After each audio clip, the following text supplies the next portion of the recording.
नमस्कार मंडळी, आज आम्ही बनवत आहे शिरा कसं बनवायचं बघूया। पहिला ना कढाईमध्ये 2 चमचा तूप टाकून घ्यायचं। तूप चांगलं तापलं की त्यामध्ये ड्रायफ्रूट्स टाकायचं। तुम्ही ह्यामध्ये ना बदाम पण टाकू शकते। मी काजू आणि मनुका घेतले।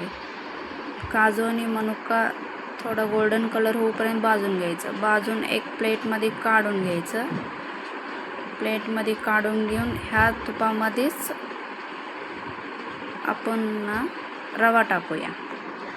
रवा टाकून रवा चांगलं भाजून घेऊया। चांगलं कलर येऊपर्यंत भाजायचं। चांगलं गोल्डन कलर यायला पाहिजे।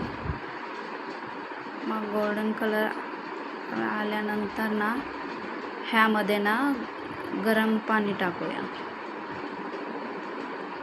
गरम पाणी टाकायचं।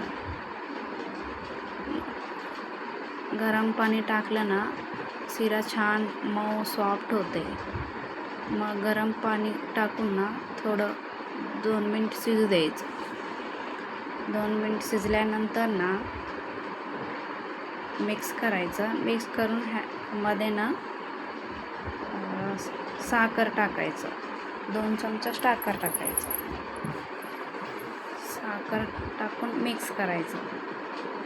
चांगलं साखर विरघळून द्यायचं। मस्त मिक्स केल्यानंतर ना ह्यामध्ये ना वेलची पावडर टाकायचं। आपण तळून घेतलेलं मनुका आणि गोडीम टाकायचं। गोडीम टाकून चांगलं मिक्स करायचं। छान गोड शिरा तयार आहे।